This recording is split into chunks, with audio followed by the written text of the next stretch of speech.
Comment créer votre habitat de demain? Comment sortir de ces solutions standardisées sur catalogue qui ne nous conviennent pas? Et finalement devenir acteur de notre logement en le concevant de façon à nous reconnecter à la nature et expérimenter un vrai vivre ensemble. Je suis Joris Danton, formateur consultant en permaculture, et dans cette vidéo, je vais vous donner une sorte d'introduction à la façon dont l'approche permaculturelle nous aide à penser nos habitats. Et c'est quelque chose que j'ai eu l'occasion d'expérimenter à la fois par tous les événements autour de ce sujet dans le réseau Permaculture 44, par des chantiers participatifs, par des formations et aussi par mon propre projet d'habitat que je documente sur cette chaîne YouTube dans la série Projet Permahabitat. Alors, au programme de cette vidéo, nous avons d'abord en deux trois mots déjà qu'est-ce que c'est que la permaculture. Après, on verra plus en détail ce que sont les principes de permaculture appliqués à l'habitat et cette fameuse démarche de design, fameuse démarche de conception de projet en permaculture. On va faire quelques mots sur les habitats collectifs et participatifs, les techniques d'éco-construction, avoir des exemples d'habitats en permaculture et enfin terminer par les réseaux et ressources à connaître pour vous permettre de construire vos projets. Alors oui, permaculture déjà, qu'est-ce que c'est? On entend de plus en plus parler, mais il y a beaucoup de flou ou de confusion même sur la nature même de la permaculture. Elle est née en Australie, et plus précisément sur l'île de Tasmanie, pendant les années 70, et créée par deux personnes, Bill Mollison et David Holmgren. Bill Mollison, professeur de biogéographie à l'Université d'État de Tasmanie, et David Holmgren, qui était auparavant son élève puis est devenu son collaborateur, ont tous les deux donc mis en place la permaculture au cours justement du travail d'abord de doctorat de David Holmgren, et après ça donnait lieu à plusieurs années d'approfondissement théorique. En 1978 paraît le premier ouvrage traitant de permaculture, Permaculture 1, et puis en 1979, Permaculture 2 dans la continuation. En 1988 paraît Permaculture Designer's Manual, donc écrit cette fois-ci par Bill Mollison, et qui est vraiment le manuel de référence au niveau mondial sur la démarche de design et finalement tout le champ d'application de la permaculture. Alors trois grandes sources d'inspiration, le fonctionnement des écosystèmes naturels déjà, donc on étudie via les sciences naturelles, que ce soit la pédologie, la biologie, la géologie, etc.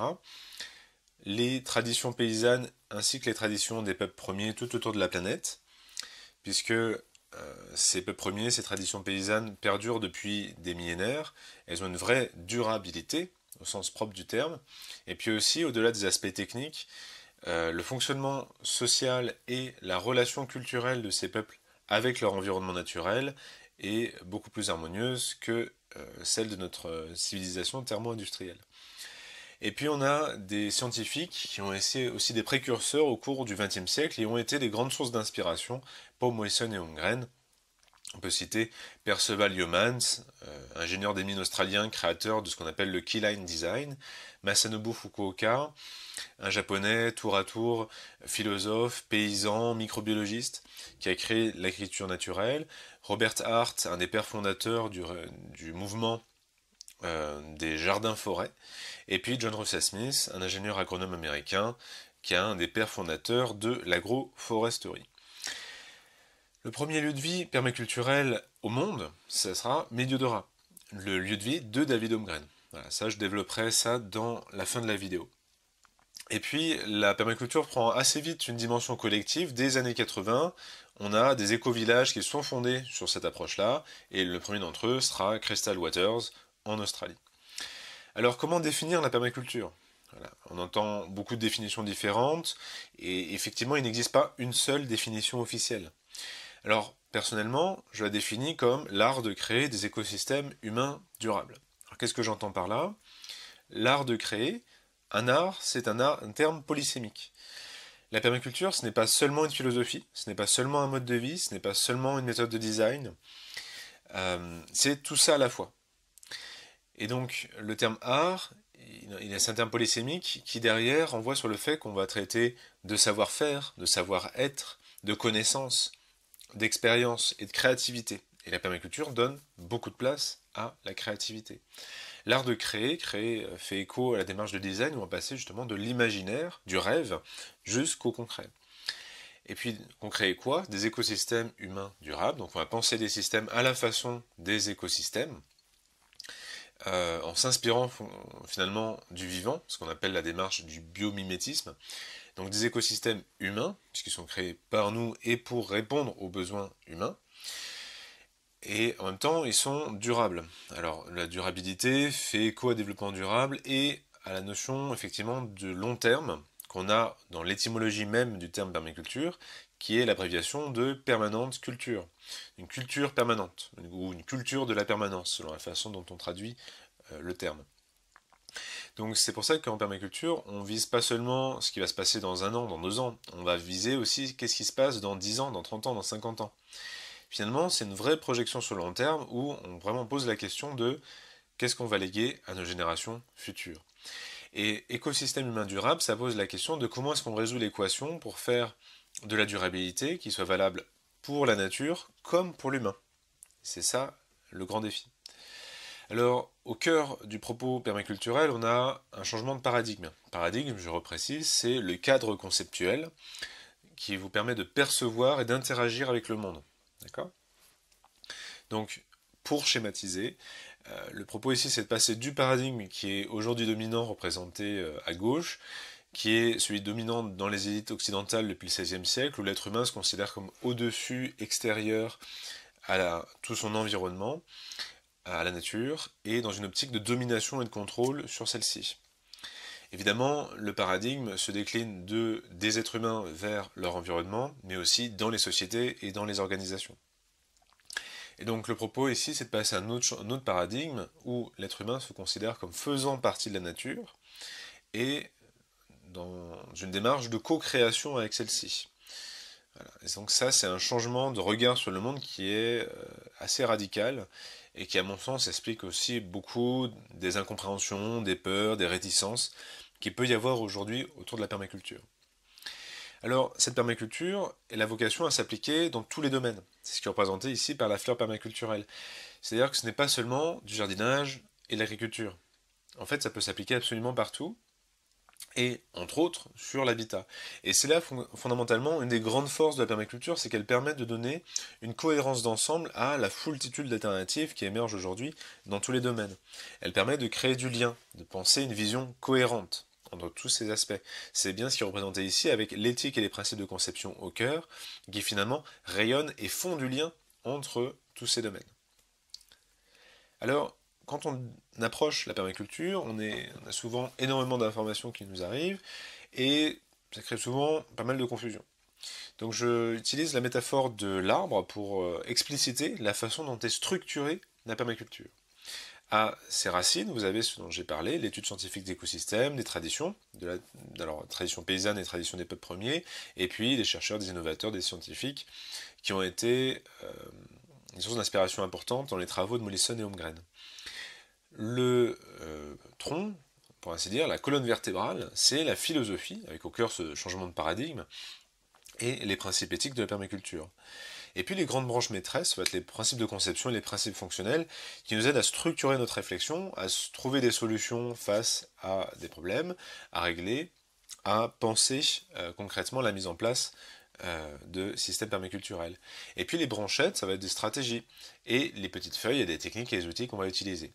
Alors ces stratégies, ces techniques, ces outils, elles sont fortement contextualisées. Elles dépendent fortement de vos objectifs, de votre contexte et de vos ressources. Il n'y a pas de prêt-à-penser, de prêt-à-porter en termes de stratégies, de techniques et d'outils qu'on utilise. Et puis les permaculteurs vont aller piocher un peu partout ces stratégies, ces techniques et ces outils. Et ce qui nous permet de faire du lien entre tout ça, c'est cette fameuse méthode de design. Alors ces principes éthiques, j'en parle brièvement ici, on a prendre soin de la terre, donc à minima déjà ne pas nuire, donc ne limiter nos impacts négatifs sur les environnements, mais on va plus loin que ça. C'est aussi maximiser un impact positif sur les environnements, c'est-à-dire chercher à régénérer la biodiversité, l'état des sols, l'état de l'air, l'état de l'eau, etc. Ensuite, on a donc prendre soin de l'humain, c'est-à-dire comment est-ce qu'on arrive à prendre soin de soi déjà à un niveau individuel, et à un niveau collectif, comment est-ce qu'on arrive à prendre soin les uns des autres, et donc ce qui nous amène à parler de communication, de vivre ensemble, de gouvernance, d'intelligence collective et autres choses, autres sujets. Et puis, on a partagé équitablement. Bon, ce troisième principe éthique, dans le mouvement permaculturel, il a eu différentes formulations, mais la plus simple, c'est se partager équitablement, qui pose la question finalement de, de l'abondance qu'on va créer via justement l'approche permaculturelle, une abondance de ressources matérielles, mais aussi de connaissances, de liens sociaux, etc. Et comment est-ce que finalement on va partager ces ressources? Le fait qu'on crée du partage équitable, c'est un facteur de durabilité dans les sociétés et les organisations. Au contrario, plus une société ou une organisation est inéquitable, inégalitaire, moins elle est durable, plus elle est fragile, fondamentalement. Et donc déjà, ce partage équitable, c'est un facteur de long terme de durabilité. Et puis, c'est aussi une réflexion sur le fait que les systèmes permaculturels ne sont pas autarciques, ils ne sont pas repliés sur eux-mêmes. Non, on est dans une optique d'autonomie, ce qui est différent.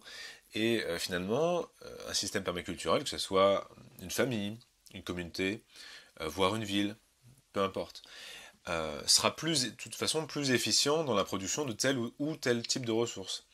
Et il n'a pas vocation fondamentalement à résoudre toutes ces productions par lui-même. Il n'empêche, un système permaculturel fait des échanges avec d'autres systèmes. Voilà, entre familles, entre quartiers, entre villages, etc.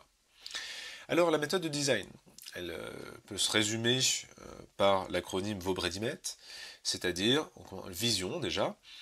Donc quel est le rêve du projet? Quelle est votre aspiration fondamentale? Ça, c'est la première des choses à clarifier, à formaliser. Si vous ne savez pas ce à quoi vous aspirez, ce vers quoi vous voulez aller, il y a peu de chances que vous y arriviez. Donc c'est pour ça que fondamentalement on pose la question de votre aspiration. Quelles sont les valeurs que vous voulez voir structurer votre projet? Qu'est-ce que vous voyez votre projet en termes de vivre ensemble, en termes de communauté humaine, etc. Après on a l'observation, donc on va recueillir beaucoup de données sur le site. On va s'interroger sur les bordures du projet. Donc c'est à la fois qu'est-ce qui se trouve dans son environnement immédiat, mais c'est aussi quelles sont les limitations, alors soit des limitations qui me sont imposées, et aussi les limitations que je m'impose. Par exemple, si je ne veux être absolument autonome sur l'électricité, bah, c'est une bordure que moi-même je me pose. C'est une contrainte que je me pose moi-même. On va repérer quelles sont les ressources disponibles pour le projet, les ressources de tout type. On va faire une évaluation, une phase charnière de clarification des objectifs et d'analyse finalement des éléments qui vont nous permettre de répondre à ces objectifs. On a la phase de dessin, donc la phase de conception technique. Et les phases suivantes sont des phases d'implémentation, donc de mise en œuvre concrète de votre design, les phases de maintenance. Mais ça ne s'arrête pas là, puisque vous avez aussi de l'évaluation. Régulièrement, on va faire des bilans de ce qui marche, de ce qui ne marche pas, et ce qui va nous amener à faire toujours évoluer notre système, et donc à la dernière étape, celle de la transformation. Et tout ça pour dire que les systèmes permaculturels, dont les habitats permaculturels, ne sont jamais statiques, ne sont jamais figés. Ça pourrait être une mauvaise compréhension de l'approche, parce qu'on pourrait se dire, une culture permanente, ça pourrait amener finalement une forme de fixisme, où on serait statique. Mais non, c'est une compréhension erronée. Un habitat permaculturel, c'est un habitat qui est évolutif, qui s'adapte. Alors, on parlait d'observation, donc déjà ça pose la question du contexte géographique. Dans quel type de climat va situer votre habitat? Quelle est la topographie du site? Quelle est l'hydrologie? Donc qu'est-ce qu'on a en nappe phréatique? Est-ce qu'on a des cours d'eau, des étangs? Comment circule l'eau finalement sur notre terrain? La pédologie, donc la science du sol, quel type de sol se trouve sur votre terrain? Ça va impacter nécessairement votre habitat. Et puis quel type d'écosystème se trouve également sur place?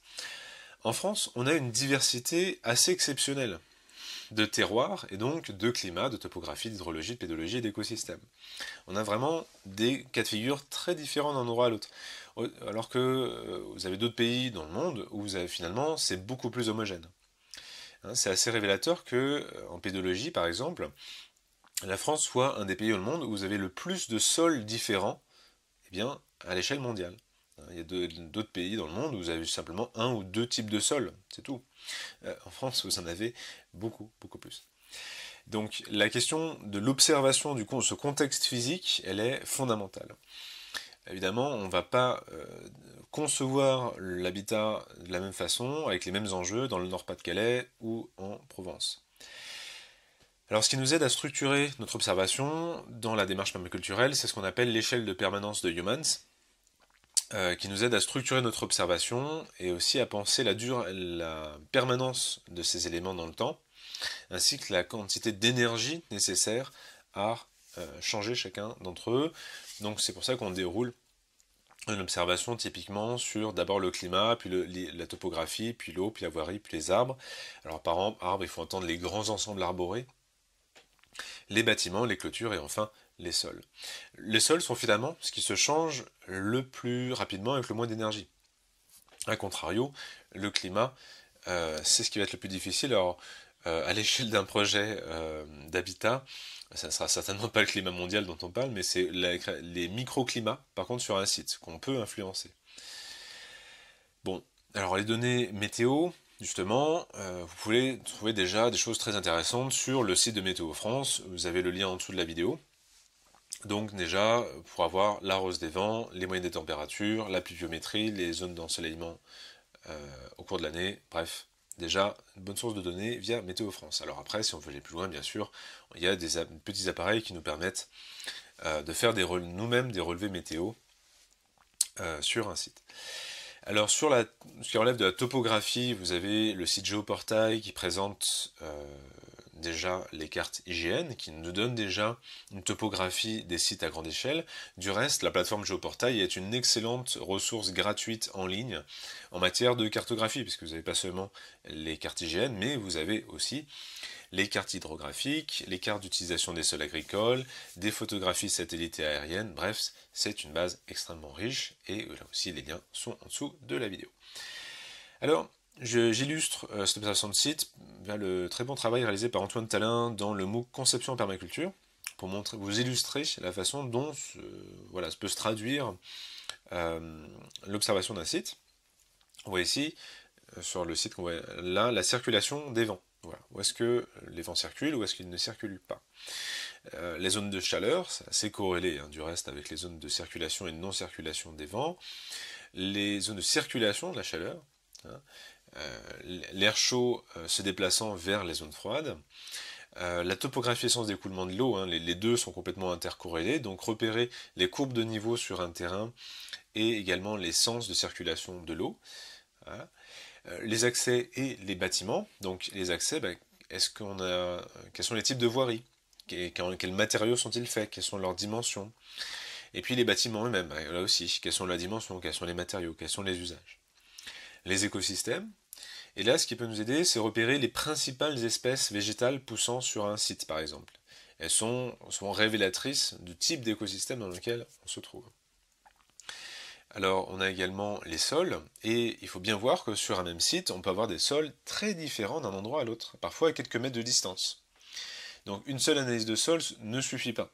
Il vaut mieux faire effectivement une observation régulière dans plusieurs endroits du site, voilà, parce que vous avez beaucoup de variabilité. Alors, le contexte physique est très important, et aussi également important les règles d'urbanisme, puisqu'elles vont fortement conditionner ce que vous pouvez ou ne pouvez pas faire sur un site donné. Alors pour ça, évidemment, je vous invite à consulter le document local d'urbanisme, vous adressez à un guichet de mairie ou sur le site internet de la mairie, parfois les documents sont disponibles en ligne. Donc un document local d'urbanisme, ce peut être une carte communale ou un plan local d'urbanisme. C'est les documents les plus communs. Après, il existe aussi des communes dans lesquelles vous n'avez pas de document local d'urbanisme. C'est le cas d'un certain nombre de communes rurales, auquel cas c'est le RNU qui s'applique, le Règlement National d'Urbanisme. Donc vous familiarisez un minima sur ces documents et prendre le temps de les analyser quand vous êtes sur un site particulier, c'est à mon sens un élément important. Alors vous avez deux documents qui peuvent vous aider, qui sont simples d'accès, c'est le certificat d'urbanisme informatif et le certificat d'urbanisme opérationnel. Le certificat d'urbanisme informatif, c'est un simple formulaire SERFA donc à envoyer au niveau de la mairie, avec le numéro cadastral de la parcelle, et vous sera envoyé ce certificat qui vous présentera toutes les règles d'urbanisme applicables donc sur cette parcelle-là, avec en plus le montant des taxes foncières. Donc c'est un document d'information que vous pouvez obtenir gratuitement, et je vous invite à le faire de façon systématique. Et puis un intérêt bonus, si on veut, d'un certificat d'urbanisme informatif, c'est qu'il gèle les règles d'urbanisme applicables sur le terrain pendant 18 mois, à compter de la délivrance du certificat. Donc vous savez que pendant 18 mois, les règles ne peuvent pas évoluer, même si la commune est amenée, pour une raison X ou Y, à modifier son document local d'urbanisme. Alors vous avez son frère jumeau, le certificat d'urbanisme opérationnel, où vous indiquez sur le formulaire CERFA un descriptif de votre projet constructif. Voilà.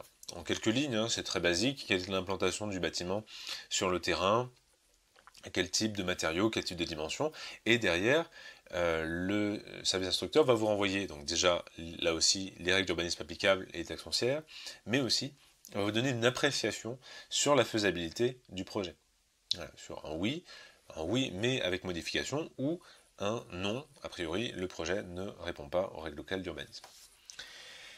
Alors, maintenant, parlons plus de la démarche de design. Donc on a aussi un aspect important qui est de prévoir l'efficacité énergétique de son design. Et ça, il y a plusieurs facettes. Il y a déjà éviter les pertes d'énergie. C'est le plus évident. Donc on va se demander par où, effectivement, je peux avoir des pertes. Alors ça peut être par exemple un pont thermique sur un bâtiment. Ça peut être aussi des équipements qui sont mal dimensionnés. Par exemple, des équipements qui seraient surdimensionnés, ça mène souvent des pertes d'énergie dans les bâtiments. Bon, après, il y a effectivement améliorer l'efficacité énergétique des éléments. Donc, exemple, isolation thermique d'un bâtiment. Mais c'est aussi, est-ce qu'on n'est pas une façon de modifier un élément technique, comme une ventilation, pour effectivement qu'il soit plus efficient. Et enfin, favoriser les sources d'énergie renouvelables. Alors, autre principe de conception, chaque élément a plusieurs fonctions. On cherche vraiment à penser cette multifonctionnalité au maximum. Moi, j'aurais tendance à dire qu'il faut au moins penser 3 fonctions par élément. Alors, illustration, votre poêle, outre le fait que sa fonction principale est assez évidente, c'est effectivement d'apporter de la chaleur dans votre habitat, mais également, on peut avoir d'autres fonctions. Si vous choisissez un type de poêle approprié, il peut servir à faire de la cuisine avec des plaques, avec un four. Il peut servir aussi à faire sécher votre linge que vous étendez à proximité, aussi à faire sécher des plantes aromatiques que vous mettriez au-dessus sur des clayettes. Bref, on peut trouver par exemple assez facilement plusieurs fonctions à un poêle. Donc finalement, on va chercher à être vraiment efficace et à multiplier les fonctions pour chaque élément. Et en parallèle de ça, chaque fonction est assurée par plusieurs éléments. Alors exemple, la fonction capter et stocker l'eau de pluie peut être assurée à la fois par une mare, par une citerne d'eau de pluie, et par un sol riche en humus qui a une grande capacité de rétention d'eau. Et ça, le fait que chaque fonction est assurée par plusieurs éléments, d'une part, ça me permet que cette fonction soit assurée de façon plus efficace, puisque finalement cette mare, cette cuve et ce sol, ils ne se font pas concurrence en fait, ils valorisent des eaux de façon différente, ils ne valorisent pas la même eau. La mare va essentiellement retenir l'eau tombant dans la mare et dans les alentours immédiats de la mare, la cuve de récupération de l'eau qui tombe sur les toitures et le sol sur le reste du terrain.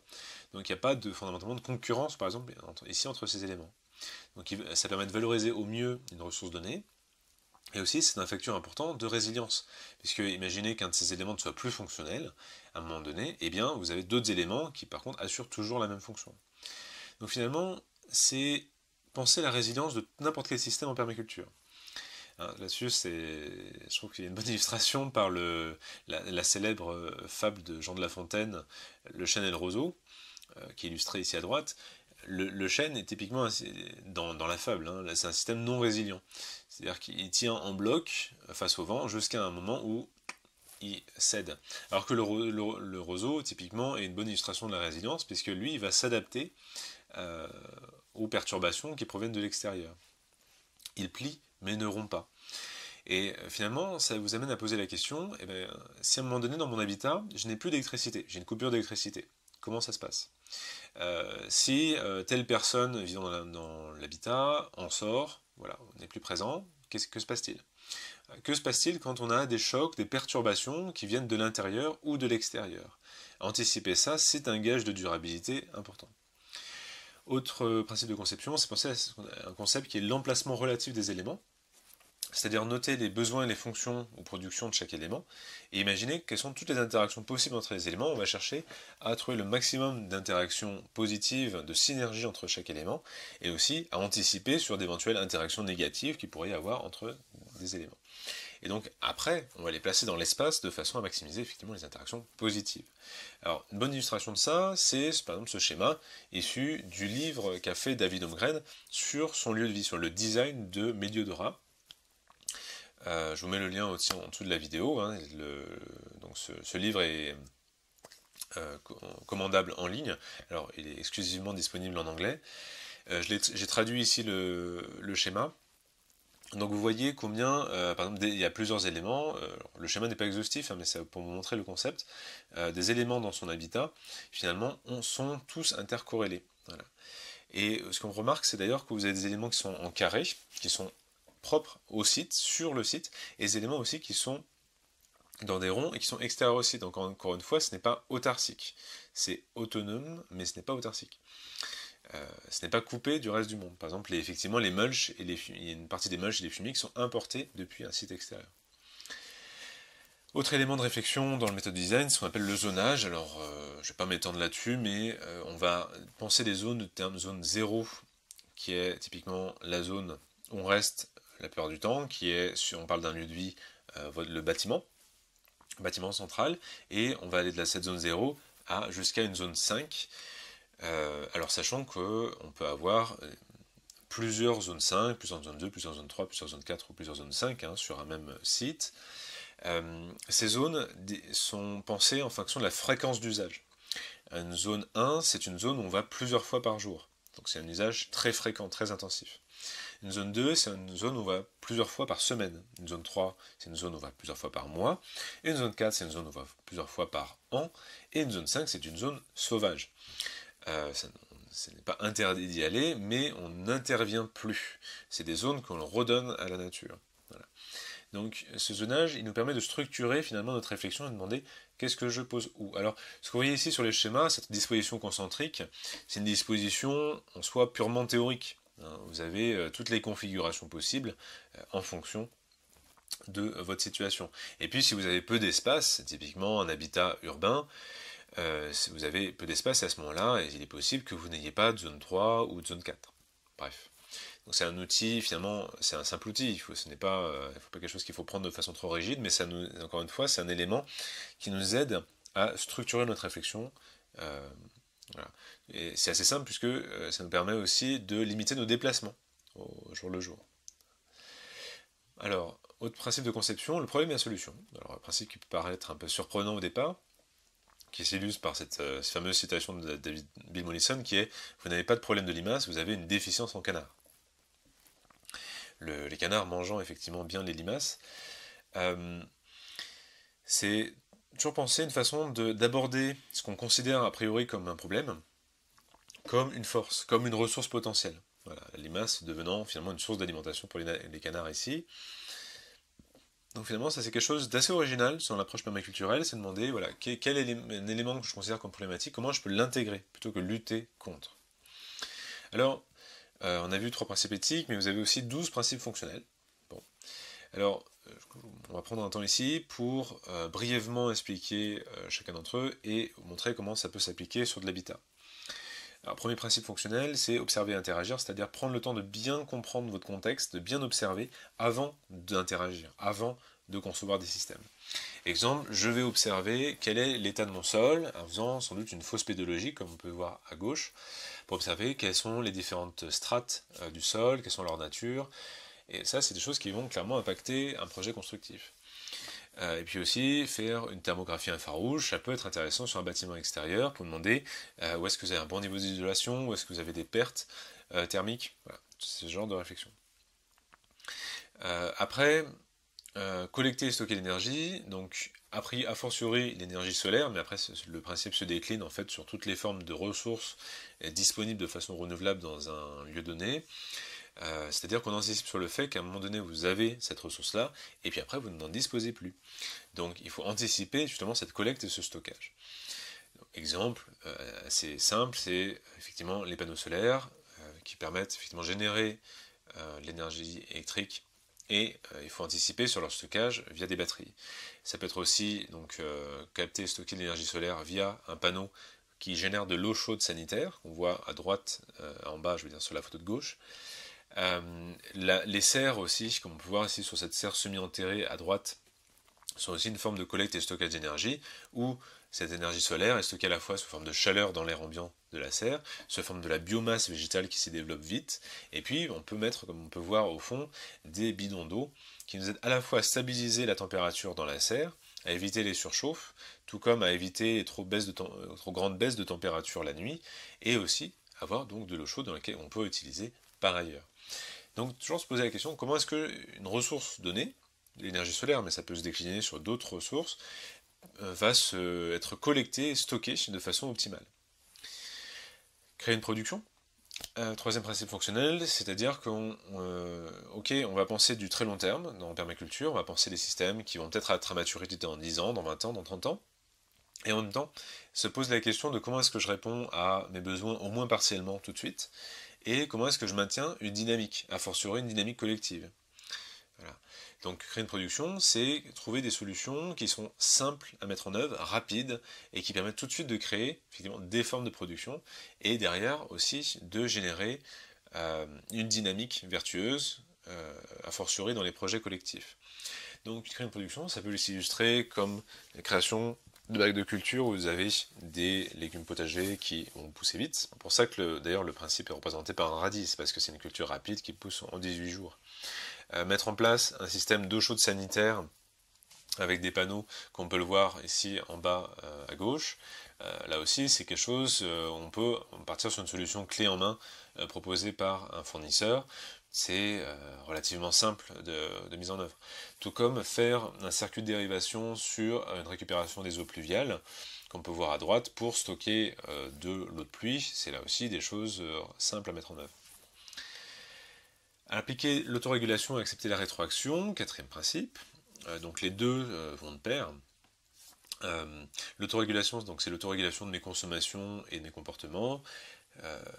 Et accepter la rétroaction, c'est en forme des temps de rétroaction, notamment d'observation de résultats de mes actions, pour se demander si est-ce que mon système est suffisamment bon ou est-ce qu'il a encore des problématiques que moi-même je vais chercher à résoudre.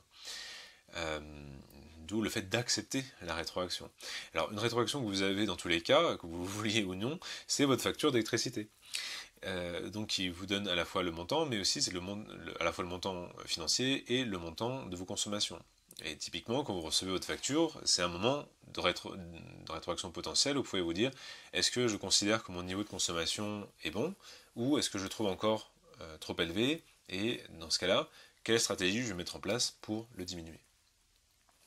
Utiliser, valoriser les services et les ressources renouvelables, donc au maximum, trouver les formes de services et de ressources effectivement renouvelables disponibles dans un environnement donné, et chercher à les valoriser de façon optimale. Exemple à gauche, source effectivement de ressources renouvelables par excellence, c'est le bois. Dans un environnement donné, est-ce que j'ai une forme de bois disponible? Et du coup, je vais le collecter et le stocker de façon optimale. Voilà, il faut que je le protège autant que possible de l'humidité, que je fais en sorte que c'est un endroit ensoleillé et bien ventilé pour assurer sa ventilation et finalement son dessèchement. Donc, puisque évidemment on ne fait pas brûler du bois vert, il faut qu'on ait le bois soit suffisamment sec. Il faut qu'on soit à minima en dessous de 24% d'humidité intérieure dans le bois pour le brûler. Donc ici, ça pose la question effectivement j'observe et je cherche à trouver des façons de capter ces ressources qui sont disponibles dans mon environnement. À droite, ce qu'on voit, c'est une photo du Krameterhof, un site permaculturel de référence situé en Autriche, créé par l'agriculteur Sepp Holzer. Ce que vous voyez ici comme bassin, ce sont des bassins qui ont été créés par Sepp Holzer au tractopelle. Et ces bassins permettent de collecter finalement toute cette eau qui tombe sur sa montagne, qui sinon serait rapidement lessivée et partir en bas de pente. Et non seulement on a ce stockage d'eau, mais aussi on a un aspect paysager, un aspect esthétique qui est vraiment, vraiment remarquable. Et derrière, on a aussi de la pisciculture et d'autres formes de production qui vont se greffer sur ces bassins. Toujours l'idée de la multifonctionnalité. Voilà. Donc ça fait partie des genres de réflexion. Alors, c'est un principe fonctionnel, ne pas produire de déchets. Donc déjà, ça pose la question de mes consommations, puisque en fonction de mes types de consommation et de comportement, je vais générer plus ou moins de déchets. Exemple à gauche avec des cotons-tiges dont la tige, justement, est faite en bambou. Donc le tout est entièrement biodégradable. Et ce qui nous amène finalement, globalement, assez vite sur la démarche qu'on appelle du zéro déchet. Donc, comment est-ce que je minimise ma production de déchets? Qu'est-ce que je fais de mes déchets? Comment j'en fais moi-même des ressources? En les compostant, si on parle de déchets organiques, en les réutilisant, en les recyclant, peu importe. Est-ce que ce déchet que j'ai créé, est-ce qu'il peut devenir une ressource pour un autre acteur dans mon environnement? Et, à contrario, est-ce que le déchet produit par un acteur dans mon environnement peut me servir moi-même de ressource? Septième principe fonctionnel, partir de structures d'ensemble pour arriver au détail, là aussi, ne pas brûler les étapes, et ne pas tout de suite se focaliser sur des détails techniques. C'est d'abord, on va penser des grandes structures d'ensemble, des grandes zones d'usage, que sont les grandes circulations dans un habitat. Voilà. On va penser vraiment des choses d'ensemble et on affine de plus en plus. On évite un piège classique dans les constructions de projets où on va tout de suite se focaliser sur une technique, un outil en particulier. Exemple ici, c'est d'abord, je définis quelles sont les grandes zones de mon habitat, quelles sont les circulations, voilà, comment tout ça est structuré dans l'ensemble, et après, j'arrive sur, ok, peut-être quel type de bardage je vais utiliser, quel type de pare-vapeur je vais utiliser. Voilà. Mais je ne vais pas tout de suite m'intéresser à ces éléments techniques, je ne brûle pas les étapes. Voilà, c'est un élément important pour structurer votre démarche. Intégrer plutôt que séparer, huitième principe fonctionnel, donc plutôt que séparer des éléments, faire une zone pour un seul usage, une autre zone pour un seul usage, finalement, comment est-ce que sur une même zone, je peux avoir plusieurs usages qui vont non seulement cohabiter, mais se compléter, avoir des synergies. Voilà.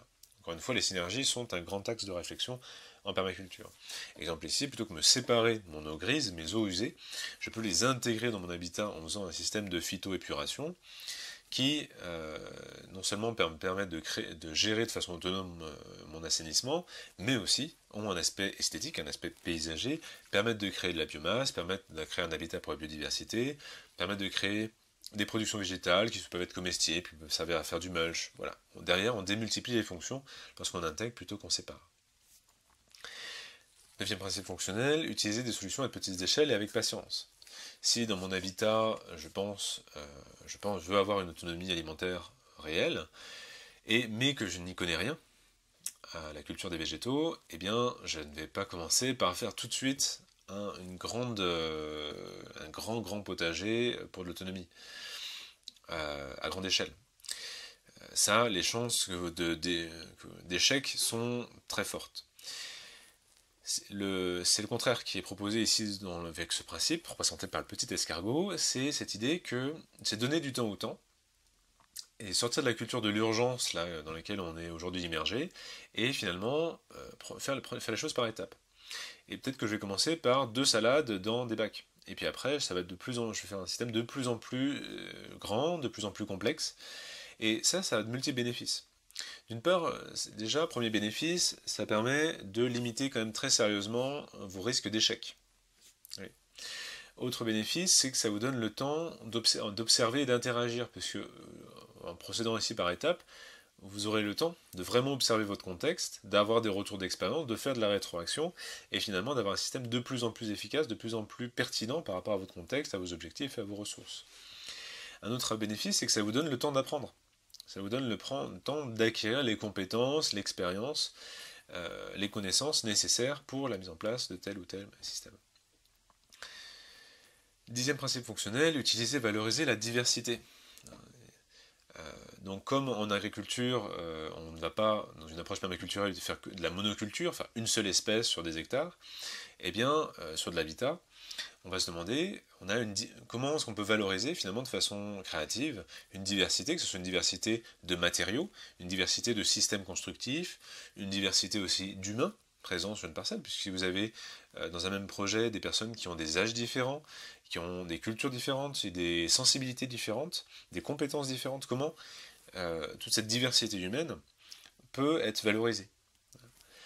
Donc ce que vous voyez ici, c'est différentes formes d'habitat alternatifs, la tiny house, une maison en pisé, une carter, un dôme solaire. Il n'y a pas une seule solution qui soit dans l'absolu meilleure que les autres.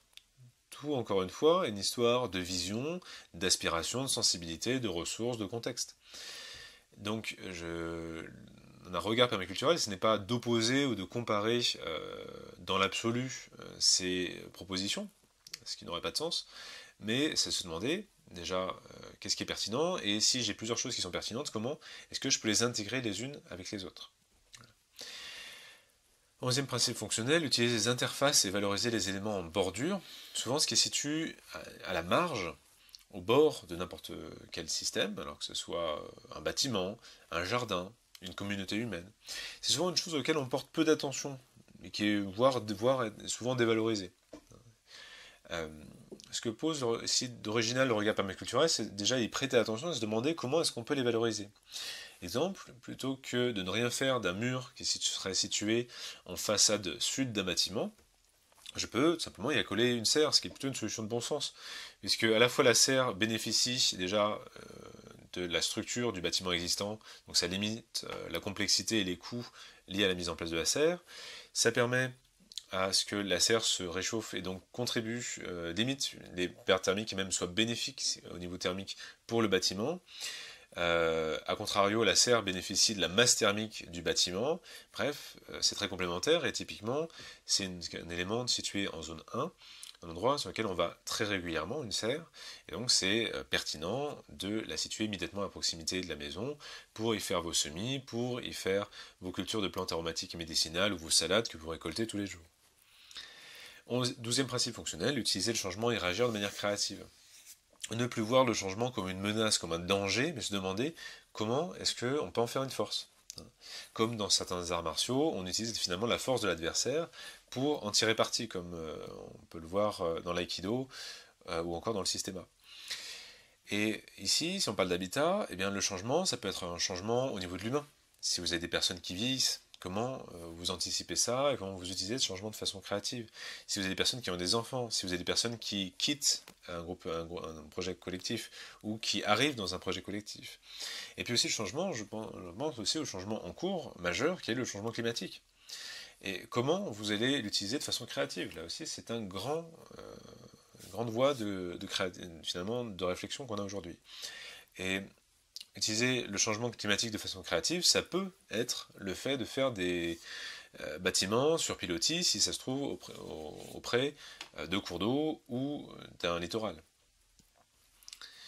Alors, tout ça va effectivement nous permettre, finalement, in fine, de faire effectivement des designs qu'on va faire de façon plus ou moins formalisée, de façon plus ou moins exhaustive, mais en tout cas, ça vous donne voilà, une démarche, une structure. Alors, quand on parle d'habitat permaculturel, se pose assez vite la question du collectif. Comment est-ce qu'on va recréer du vivre ensemble, de la collectivité, de l'intelligence collective, de la synergie au niveau de l'humain? Et ça, vous avez effectivement beaucoup d'initiatives, de plus en plus, c'est clair, ce sont des initiatives d'habitat participatif, d'éco-village, etc. Le problème, c'est le taux d'échec de ces projets.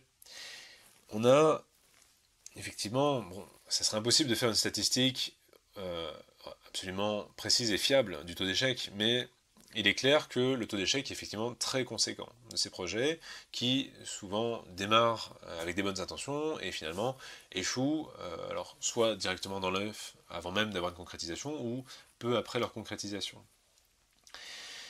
Donc face à ce constat vraiment d'un taux d'échec important, à mon sens, il faut se poser quelques questions dès le début, au tout démarrage d'un projet collectif. Déjà, quel est le socle de valeurs qui définissent l'identité de ce projet collectif ?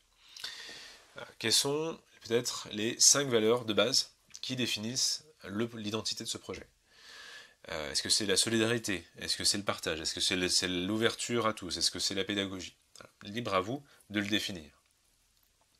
Et puis, vraiment, je pose la question de celles qui sont les plus prioritaires. Puisque vous pouvez avoir des cas de figure où, finalement, il peut y avoir un conflit entre des valeurs différentes. Par exemple, mettons que vous avez mis dans votre projet collectif la valeur de l'ouverture à tous et la valeur d'une écologie forte, d'accord? Et bien à un moment donné, vous avez une personne qui veut arriver dans votre habitat, mais qui ne supporte pas les toilettes sèches. Voilà, elle est habituée aux toilettes à eau, pour elle c'est inenvisageable de passer aux toilettes sèches. Eh bien, dans ce cas, vous voyez bien que vous avez ici un conflit entre deux valeurs. Un conflit de l'ouverture à tous, vous voudriez que toute personne puisse entrer dans votre habitat, et le conflit d'une écologie forte où finalement la solution des toilettes sèches vous paraît à vous une solution vraiment de bon sens, et mettre en place des toilettes à eau vous paraît complètement incohérent. Donc vous voyez qu'ici on aura un cas de figure pour illustrer le fait qu'on peut avoir finalement des conflits entre des valeurs différentes. Et donc ce que je vous invite aussi à réfléchir, c'est pas seulement quelles sont ces valeurs, mais c'est aussi quelle sont la hiérarchie entre ces valeurs, quelles sont les vraies priorités. Alors comment accueille-t-on de nouveaux venus et par quel processus quitte-t-on le projet? Quel est le processus d'inclusion?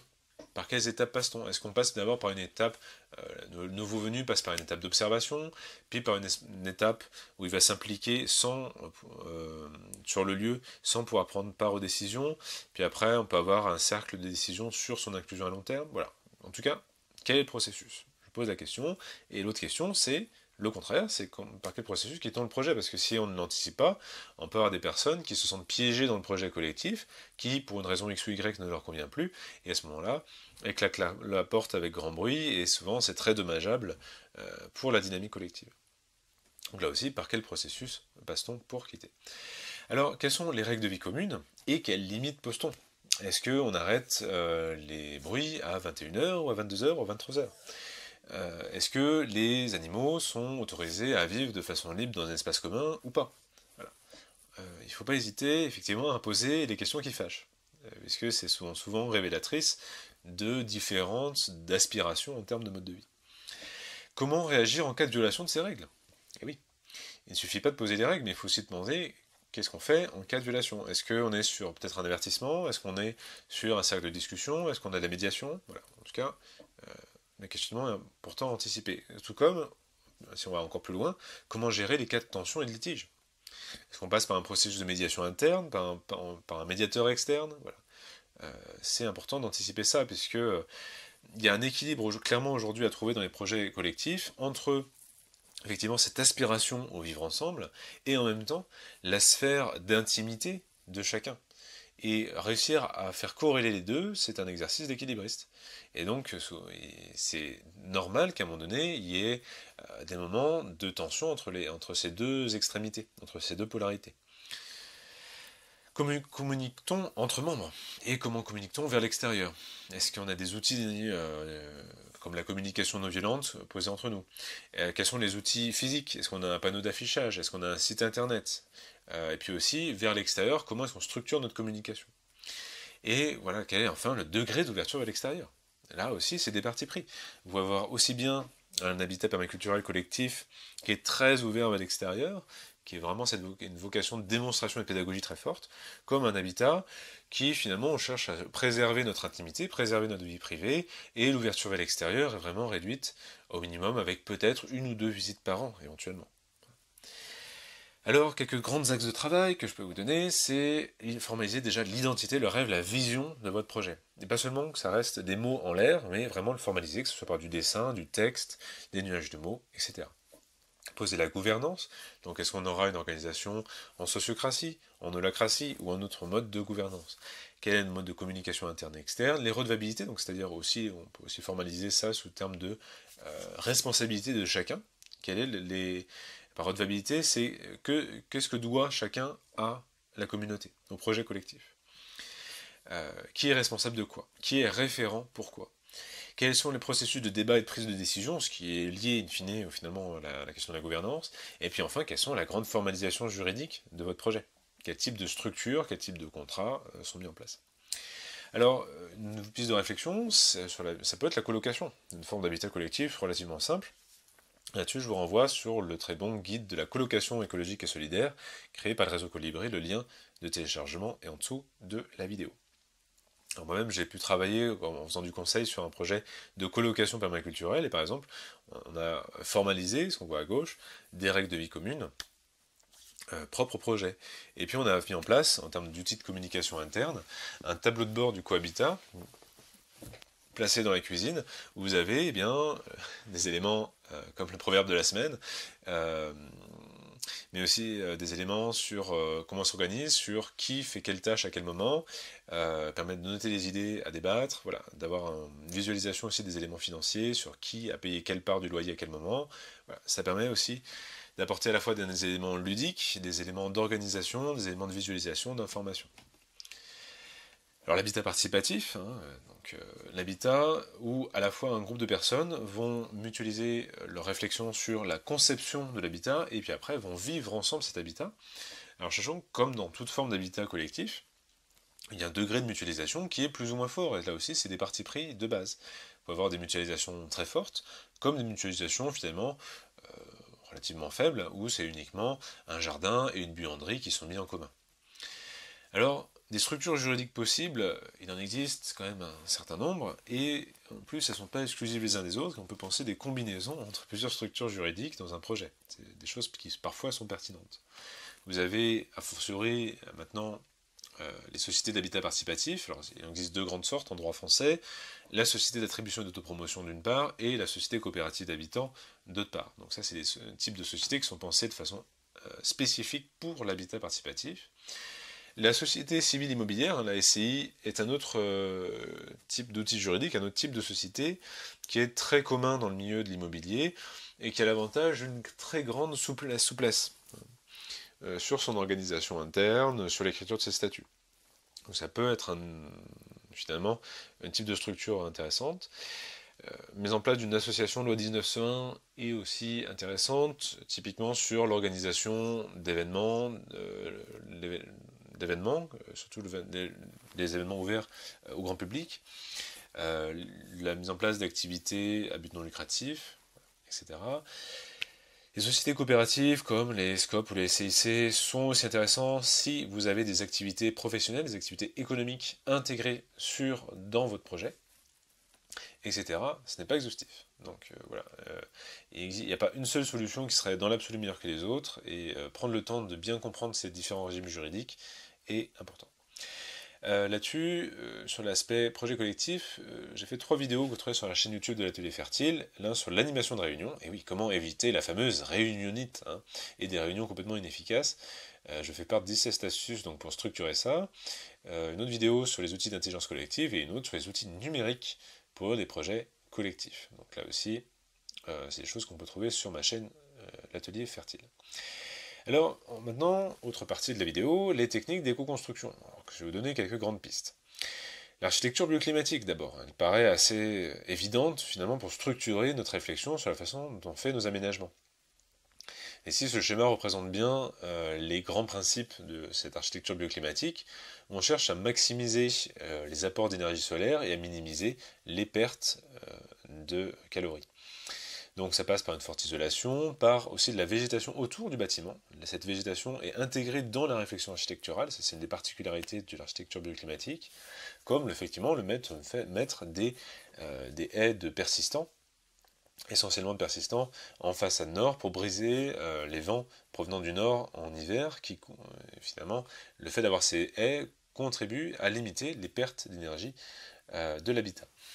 Aussi avoir des éléments d'inertie thermique en complément de l'isolation, c'est un élément important pour finalement là aussi capter, stocker de façon optimale l'énergie solaire.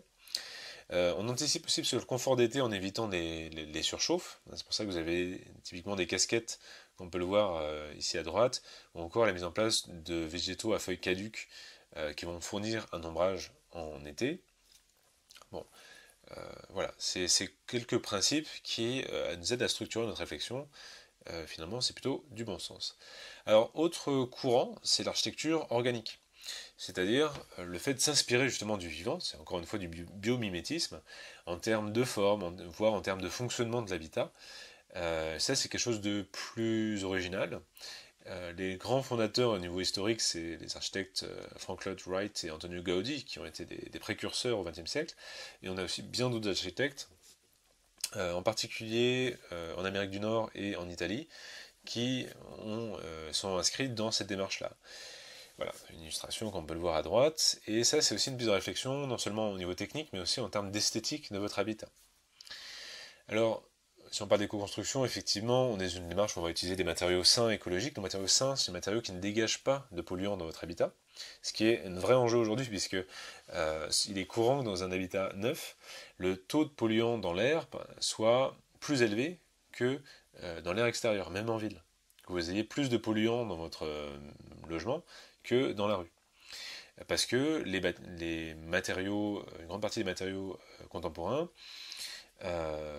lorsqu'ils sont neufs, vont dégager beaucoup de composés polluants, comme les composés organiques volatiles, hein, les COV, mais peuvent dégager également des métaux lourds, bref, donc différents polluants sur lesquels vous êtes directement impacté. Donc un matériau sain, c'est à minima un matériau qui ne dégage pas de polluants, voire ça peut être un matériau qui absorbe ces polluants. C'est ce qu'on voit à gauche, c'est les enduits terre-paille, du fait de la microporosité de l'argile contenue dans la terre, sont en capacité effectivement de retenir des composés organiques volatiles présents dans l'air, donc finalement de réduire votre niveau de pollution atmosphérique. Matériaux sains écologiques, donc ça pose la question du cycle de vie des produits. Comment étaient-ils produits? Est-ce que ce sont des matériaux biosourcés ou même s'ils ne sont pas biosourcés, est-ce qu'on est sur une forme de production qui est vertueuse, durable d'un point de vue écologique? Quelle va être la durabilité de ces matériaux? On va chercher à avoir des matériaux qui durent le plus longtemps possible. Et puis aussi, qu'est-ce qui se passe en fin de cycle de vie? Est-ce que le matériau est compostable? Est-ce qu'il est recyclable? Donc, il faut envisager tout ce cycle. Alors, on parle d'habitat, on pose aussi la question du ménage écologique. On anticipe aussi sur comment est-ce qu'on va entretenir cet habitat. Et ça va, ce qui va, in fine, faire jouer sur les types, sans doute, les types de matériaux qu'on va utiliser dans notre conception. Les types d'équipements. On anticipe donc finalement sur notre maintenance. Vous vous souvenez, dans vos Brédimètres, vous avez la maintenance. On anticipe sur la gestion d'un espace. Donc comment est-ce qu'on minimise finalement notre tâche de ménage? Comment est-ce qu'on se facilite la vie? Comment est-ce que vous faites en sorte de passer relativement peu d'heures à faire le ménage? Mais ça, c'est des choses dont on peut anticiper dans la conception. Et puis dans le ménage lui-même, qu'est-ce que vous avez utilisé comme produit? Et finalement, on revient assez vite sur des recettes de grand-mère revisitées, comme l'utilisation du bicarbonate de soude, le vinaigre d'alcool, ou encore l'usage des huiles essentielles. Alors les énergies renouvelables font évidemment partie de la réflexion. Le premier poste de dépense, c'est le chauffage. C'est 85% des dépenses d'énergie dans les logements en France en moyenne en 2006, et ce qui n'a pas beaucoup évolué depuis. Donc c'est clairement le premier poste de réflexion, c'est assez évident, et in fine, la solution du chauffage au bois est plutôt une solution de bon sens. Alors après on peut poser la question de quel type de poêle à bois va-t-on utiliser, mais en tout cas ça paraît effectivement plutôt de bon sens dans un habitat individuel du moins. Après il peut y avoir d'autres formes de chauffage, on peut avoir des formes de chauffage collectif, comme des chaufferies collectives, on peut avoir du chauffage par de la géothermie, on peut avoir du chauffage via du solaire. Bon, il existe aussi d'autres modes permettant d'apporter de la chaleur dans l'habitat. Transformer des déchets en ressources, encore une fois, dans une démarche permaculturelle, on cherche à ne plus produire de déchets. Donc déjà, les déchets organiques sont pour la plupart compostables. Et puis ça pose aussi la question, naturellement, des toilettes sèches. À savoir qu'une toilette à eau classique consomme en moyenne 50 000 litres d'eau par adulte et par an en France. Donc c'est une consommation d'eau considérable, et puis naturellement une toilette à eau, c'est aussi de la tuyauterie, c'est un système d'assainissement qui est nettement plus important, bref, c'est aussi beaucoup de complexité et de coûts à ajouter. Finalement, la solution des toilettes sèches paraît vraiment une solution de bon sens dans le cadre d'un habitat permaculturel. Après, elle pose la question essentiellement du traitement ce qu'on pourrait appeler le fumier humain, sortant de ces toilettes sèches. Parce que la conception des toilettes elles-mêmes est vraiment très simple. Mais que fait-on, effectivement, des excréments et des urines? C'est vraiment ça le point de problématique. C'est souvent ça qui est complexe dans les projets au niveau de l'urbain, puisque finalement les lieux de compostage de toilettes sèches en milieu urbain, c'est très compliqué.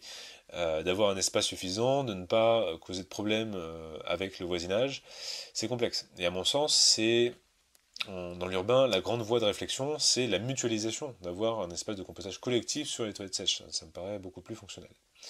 Bon, en tout cas, c'est une grande piste de réflexion. Et puis, transformer les déchets en ressources, ça passe aussi par le do it yourself, avec du détournement, du recyclage d'objets, qu'on peut le voir à droite. Bon, il existe des panneaux photovoltaïques, que tout le monde connaît. Vous avez aussi des panneaux aérovoltaïques. sur une déclinaison des panneaux photovoltaïques in fine, parce que maintenant vous avez on arrive sur des technologies où vous combinez la production d'électricité avec la production de choses sanitaires et ou la production de chaleur pour l'habitat. Ce qui, en termes de bilan énergétique global, est plus efficient que de ne produire que de l'électricité. Donc ça, c'est aussi une piste de réflexion. Alors après, que ce soit panneaux aérovoltaïques, panneaux photovoltaïques, après ça pose encore des questions d'un point de vue écologique, puisque tout le processus de fabrication de ces panneaux n'est pas sans impact sur l'environnement, que ce soit l'extraction des métaux, l'extraction des terres rares nécessaires pour leur fabrication, le processus industriel de fabrication, l'importation de ces panneaux, puisque pour une grande part produit dans les pays d'Asie de l'Est. Bon, donc tout ça n'est pas sans impact environnemental et ça pose question.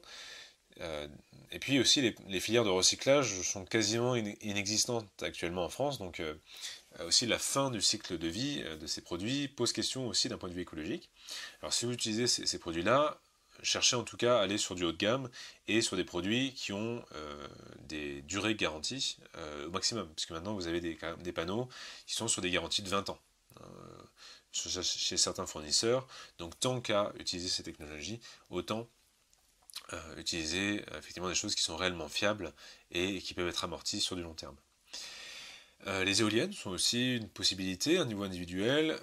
La technologie qui me paraît la plus pertinente pour un habitat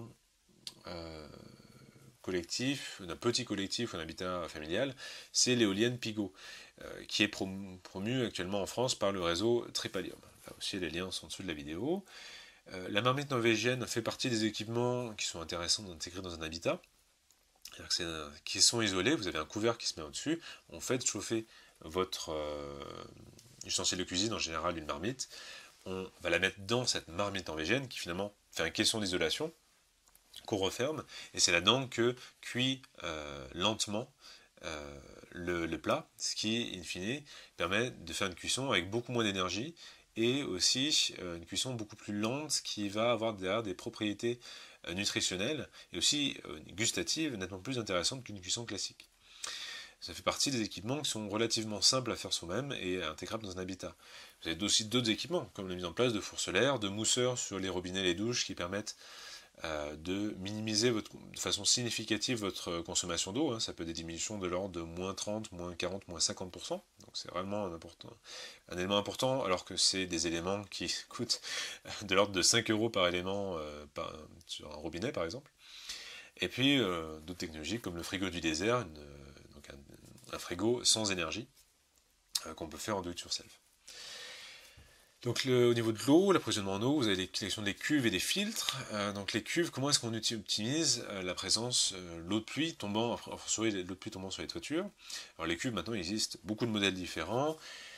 Il y a la question, en général, de façon en matière plastique. Mais vous pouvez aussi faire des cuves enterrées, des cuves aériennes, des cuves enterrées. Les cuves enterrées pouvant être en béton de chaux.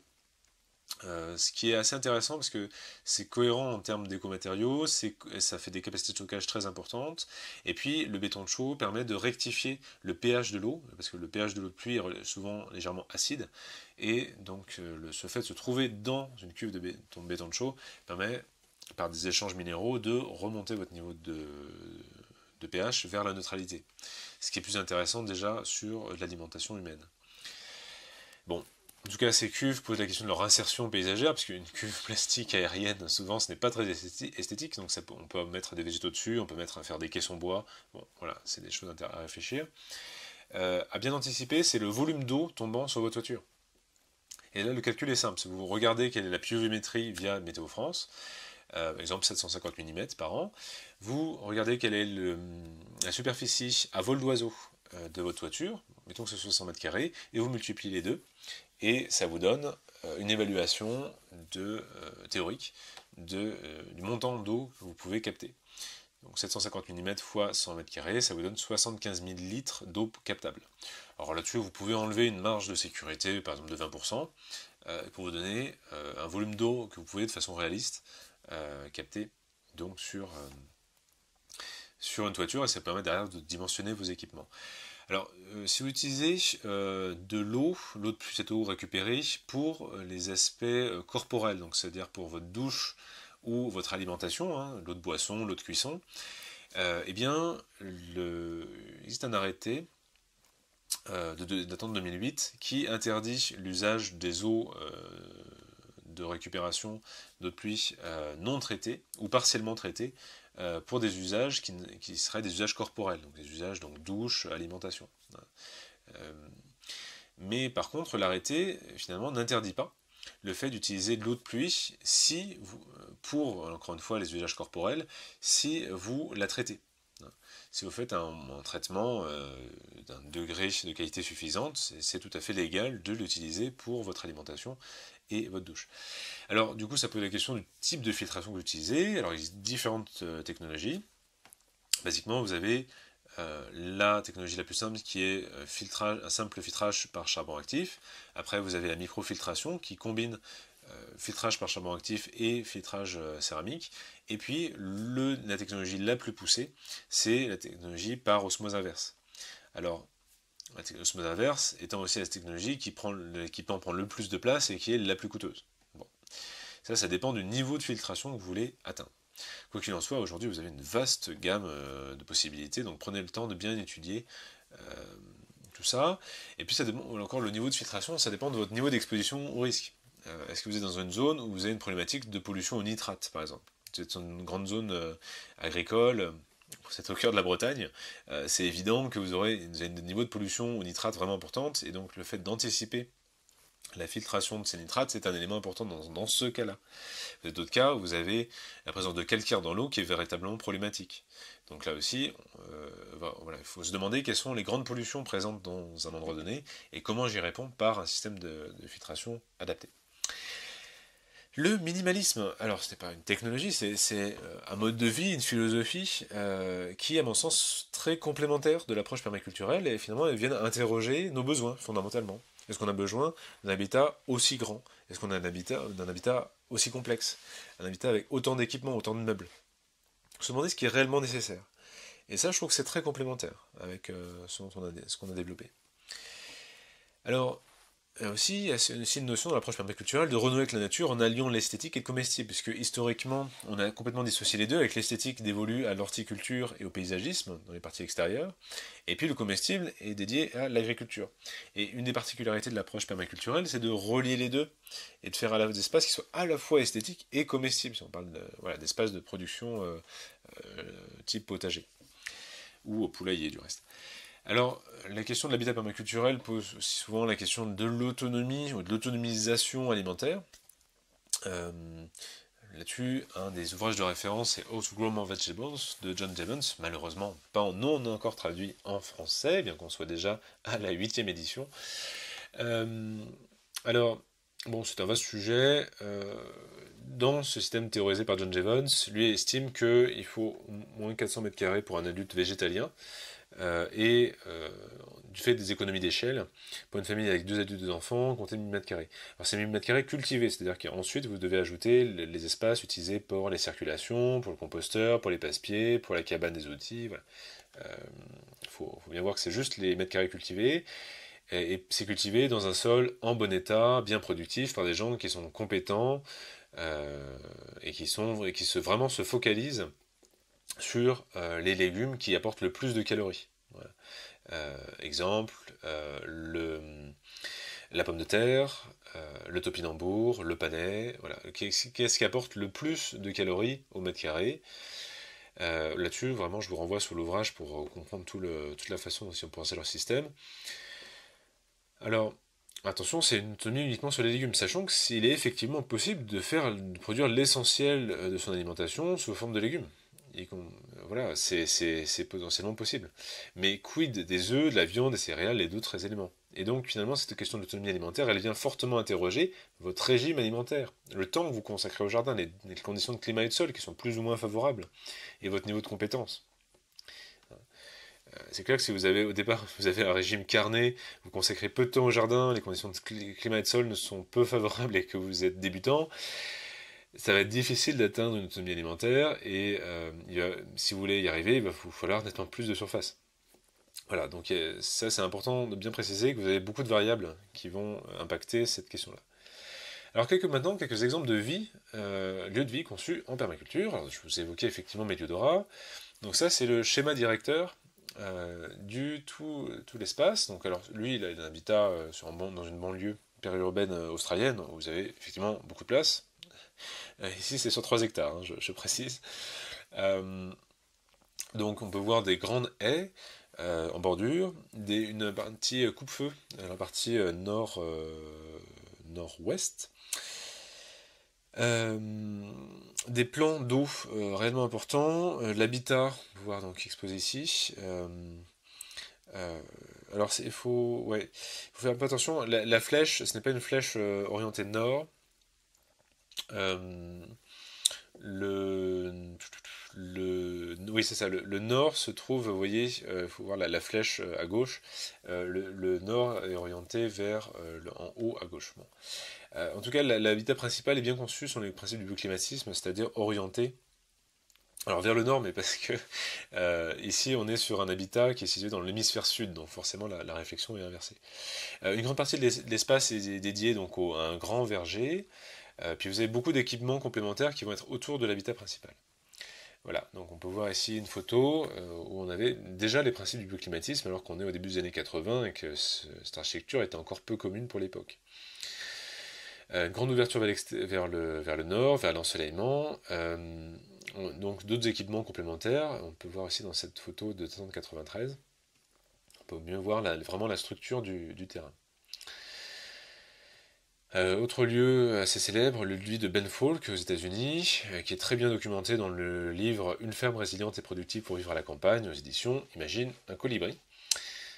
Quelques photos du site. Donc il a vraiment créé un espace qui est effectivement très bien aménagé, très esthétique, très agréable, avec des productions vivrières nombreuses et variées. L'éco-village Crystal Waters, qui existe toujours aujourd'hui. Vous trouvez aussi pas mal d'informations sur Internet, hein, si vous faites vos recherches. Le lieu de vie, la maison autonome / éco-hameau du ruisseau, puisque le projet a pris une dimension collective au fil des années. Situé à Moidon-la-Rivière, au sud de Châteaubriand. C'est un lieu de vie qui est visitable, vous avez des visites assez régulièrement, voire qu'il y a des formations. Je vous mets là aussi le lien internet en dessous de la vidéo. Et c'est un des grandes références en France sur l'autonomie, puisque on est sur un lieu de vie familial où un couple, les époux Baronnet, ont mis en place un habitat autonome depuis maintenant 4 décennies. Donc ils ont beaucoup d'expérience, beaucoup d'historique sur cette question de l'autonomie. D'ailleurs, sur ce lieu de vie, vous avez plusieurs habitats de différents types, de différents systèmes constructifs, de différents écomatériaux. Donc c'est véritablement une belle diversité, justement. Ils ont bien appliqué le principe utiliser et valoriser la diversité dont je parlais précédemment, et là c'est quelques photos que j'ai tirées lors de mes visites. Sur un éco-village, vous avez l'éco-village Terra, situé dans le Lot-et-Garonne, site internet dédié. Un très beau projet d'éco-village, à mon sens un des plus aboutis aujourd'hui en France. Le projet en est sa première année, mais ils ont déjà réalisé beaucoup de choses en termes d'aménagement, de réflexion sur les outils de vivre ensemble. Donc c'est un des projets assez spectaculaires là-dessus. Et enfin pour terminer, les réseaux et les ressources pour aller plus loin. Alors, la première plateforme sur l'éco-construction en France, c'est le réseau Twiza, pour trouver des chantiers d'éco-construction ou en organiser.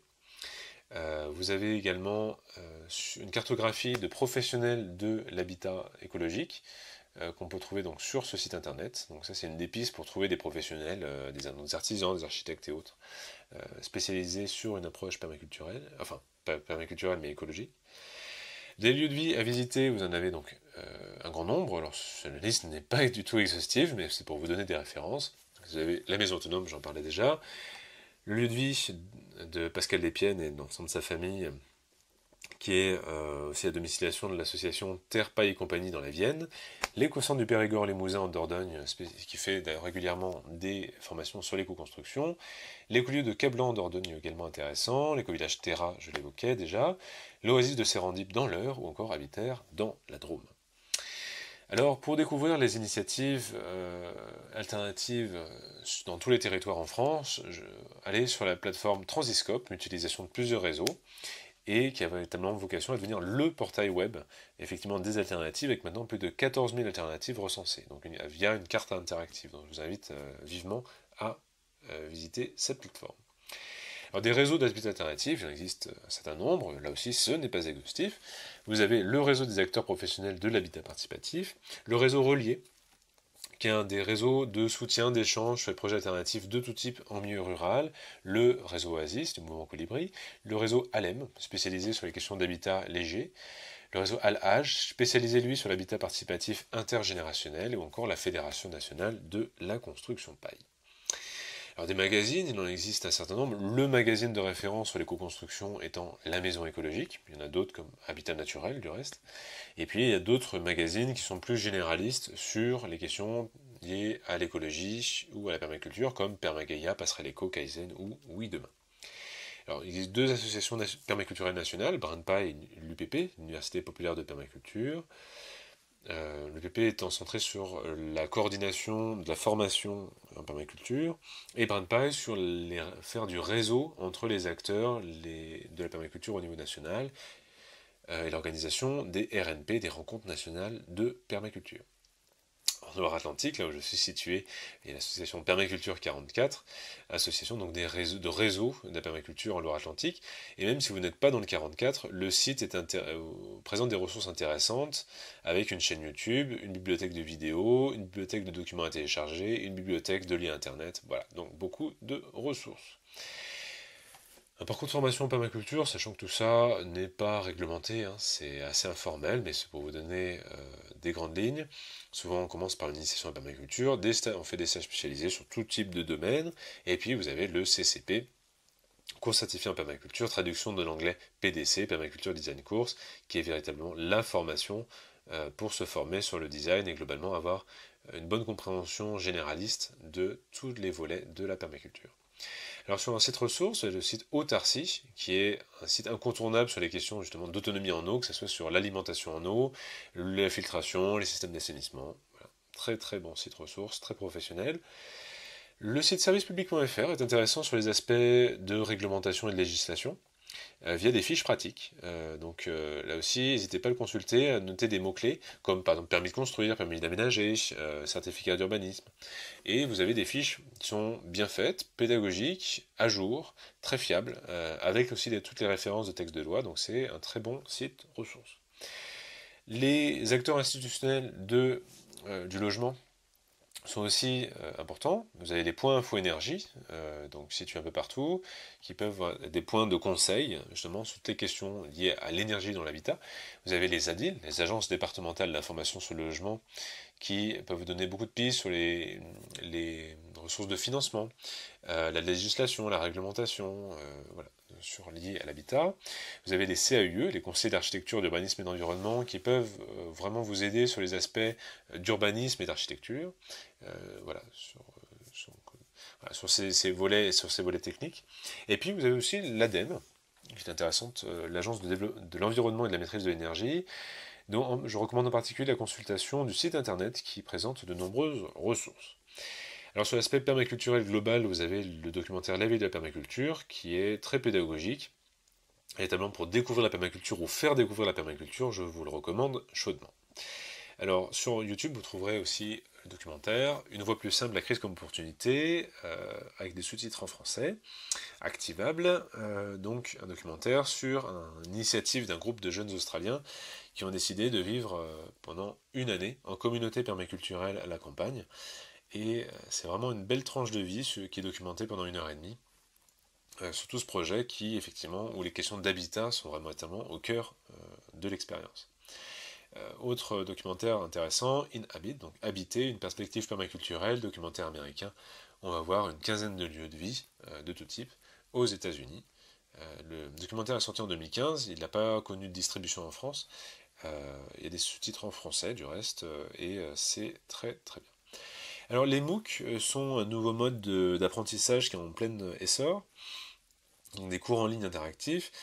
Je vous recommande déjà ceux proposés par l'Université de Colibri, qui sont très qualitatifs, hein, et puis vous avez aussi ceux disponibles sur la plateforme France Université Numérique. Un des ouvrages que je recommande, Permaculture, créer un mode de vie durable de Gilles Lasverret pour avoir véritablement une compréhension d'ensemble sur ce que veut dire le fait d'intégrer l'approche permaculturelle dans son mode de vie.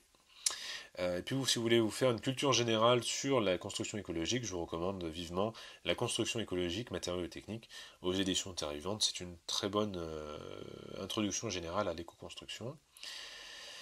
Sur l'aspect projet collectif, je vous recommande Vivre autrement, Éco-village, communauté, éco-habitat de Diane Lief-Christian aux éditions Éco-société. Diane Lief-Christian qui a plus de 30 ans d'expérience sur l'accompagnement et la mise en place d'habitats collectifs. Le manuel de transition de Rob Hopkins aussi donne des billes très intéressantes sur la mise en place d'un processus de transition écologique systémique à l'échelle d'un quartier, d'une communauté ou voire d'une petite ville. Alors sur l'aspect de la permaculture humaine, vous avez le guide pratique de l'intelligence collective de Laure Ledouarec, qui est aussi une bonne référence sur ces fameux outils d'intelligence collective. Et puis vous avez l'association en Loire-Atlantique Habitat Énergie Naturelle, qui est une association de ressources sur les questions d'habitat participatif et d'éco-construction déjà intéressante, et qui a édité son Memento pour se préparer à un chantier de construction écologique, un recueil finalement de beaucoup de retours d'expérience de personnes ayant fait l'expérience de l'autoconstruction, et qui est tout à fait intéressant. Alors quelques pistes pour mener votre démarche. N'oubliez pas de tenir un journal de votre projet, notez vos idées, vos observations, les notes pour que vous ayez un seul endroit, quelque chose de simple. Diminuer la charge mentale dans les projets d'habitat, parce que c'est des projets complexes. Moi je trouve que c'est quelque chose d'intéressant. Bien clarifier votre vision, encore une fois, c'est la base. Il faut que vous ayez bien défini ça en amont. Rencontrer, s'inspirer, par des visites, des témoignages, des chantiers participatifs, encore une fois via la plateforme Twiza, et puis les rencontres nationales de permaculture une fois l'an, qui sont les moments privilégiés de rencontre de tous les permaculteurs de France, sur un lieu donné. En 4e semaine d'août, le lieu variant à chaque édition. Classez vos documentations, puisque vous aurez beaucoup d'informations, beaucoup de documentation, et donc trouvez, que ce soit en numérique ou en physique, trouvez votre système, parce que sinon ça va être aussi très confus. Ouvrir le champ des possibles. Il existe beaucoup de possibilités de vivre l'habitat permaculturel. Ça peut être du chantier, ça peut être de l'éco-construction, ça peut être de la rénovation. Ce n'est pas forcément de la construction à neuf. Ça peut être le réaménagement d'espaces intérieurs, ça peut être les formes d'habitat mobile, d'habitat nomade. Voilà, le champ des possibles est vaste, donc à vous de le découvrir, à trouver votre voie. Et ne pas oublier d'y aller de façon progressive et continue. Si j'utilise cette citation de Lao Tzu, c'est pour vous montrer illustrer le fait plutôt que vous n'atteindrez pas votre transition écologique globale en un instant. Un projet d'habitat permaculturel, ça s'apparente beaucoup plus à une course à pied qu'à un sprint. C'est quelque chose qui met des années en fait à se mettre en place. Donc encore une fois, donnez du temps au temps, et sachez que ça prend du temps de mettre en place, d'acquérir les compétences, de définir des projets, de construire des projets. C'est des choses qui mettent des années, et c'est tout à fait normal. Voilà, bon, pour ma part, effectivement, dans ma société de l'habitat, l'atelier fertile, je propose donc des formations sur divers sujets permaculturels, dont l'habitat, du conseil pour les porteurs de projets, que ce soit à distance ou sur site, et puis j'ai déjà fait un livre. D'autres sont à venir. Le premier est auto-édité, donc sur les projets agricoles alternatifs, les règles de droit à connaître, où, entre autres, je traite la question des habitats dans les projets agricoles alternatifs. Donc, effectivement, je mène régulièrement des formations sur l'habitat permaculturel, sur 3 jours, jusqu'ici du moins, donc sur à la fois la méthode de design, les techniques d'éco-construction, tous les aspects de l'habitat participatif et collectif, le grand sujet de l'autonomie, les aspects juridiques également, je prends le temps de détailler, et puis finalement faire du temps de conseil pour chacun des participants. Alors si vous connaissez d'autres techniques, d'autres réseaux, d'autres habitats, d'autres exemples, n'hésitez pas à les poster dans les commentaires. Je vous remercie pour votre attention, je vous souhaite bon courage dans vos projets d'habitat.